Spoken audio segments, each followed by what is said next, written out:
শাবাশ বাংলাদেশ, অবাক চোখে তাকিয়ে রয়। ইউরোপের মাটিতে সান মারিনোকে হারিয়ে নতুন ইতিহাস লিখল বাংলাদেশ। হামজা চৌধুরীর সেট পিস থেকে বিশ্বনাথের ফ্লাইং শট, শেষ পর্যন্ত তপু বর্মনের হেডে স্মরণীয় জয় তুলে নিল থমাস ডুলির Bangladesh. This is new Bangladesh, this is pacy Bangladesh. Topu Barman লিখলেন নয়া ইতিহাস। জোড়া গোল করে ইউরোপীয় ফুটবলে বাংলাদেশের পতাকা উঁচু করে ধরার নায়ক এই তপু বর্মন। পুরো বাংলাদেশকে আজ নতুন ইতিহাসের সামনে দাঁড় করিয়ে দিলেন থমাস ডুলি।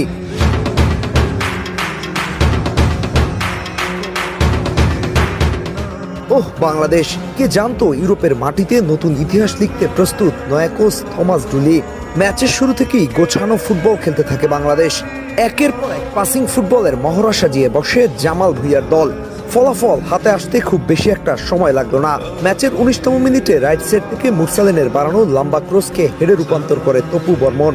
গ্যালারিতে তখন উচ্ছ্বাসের জোয়ার। ব্যাপারটা ততক্ষণে স্পেশাল হয়ে গেছে, কেননা ইউরোপের মাটিতে খেলতে এসে এটাই যে ওদের প্রথম গোল।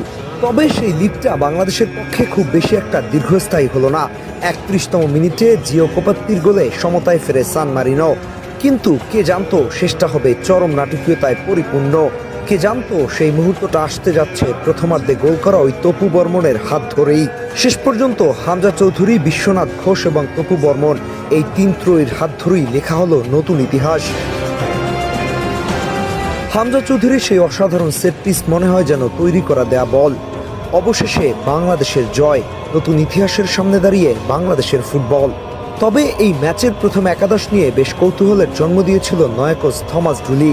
সামিত সোম, ফাহমিদুল ইসলাম এবং জায়ান আহমেদ তিনজনকেই বেঞ্চ করে রেখেছিলেন বাংলাদেশের নয়া ম্যানেজার ডুলি। তবে শেষ পর্যন্ত দ্বিতীয়ার্ধের শুরুতেই ফ্রেশ লেগ হিসেবে মাঠে নামেন সামিত সোম এবং জায়ান। তার খানিকক্ষণ বাদে আসে ফাহমিদুল। এইদিকে একজন ডিফেন্ডার হয়েও নাম্বার 9-এর অভাবটা একদম বুঝতে দেননি তপু বর্মন। একই সাথে গড়লেন ব্যক্তিগত নয়া রেকর্ড। 8 গোল করে বাংলাদেশের হয়ে সর্বোচ্চ গোলের মালিক এখন এই তপু বর্মন।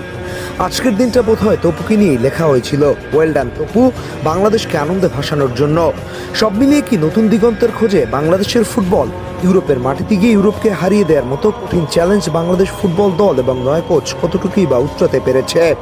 বিশেষভাবে কৃতজ্ঞতা প্রকাশ করা উচিত সান মেরিনোর স্টেডিয়ামে বসে গলা ফাটানো বাংলাদেশি প্রবাসী সমর্থকদের জন্য। আপনারা যা করে দেখাইছেন সেটা এক কথায় অসাধারণ। সব মিলিয়ে আজকের ম্যাচটা আপনাদের কাছে কতটুকু স্পেশাল? আহমেদ হাসনাইন খান, টিম স্পোর্টস।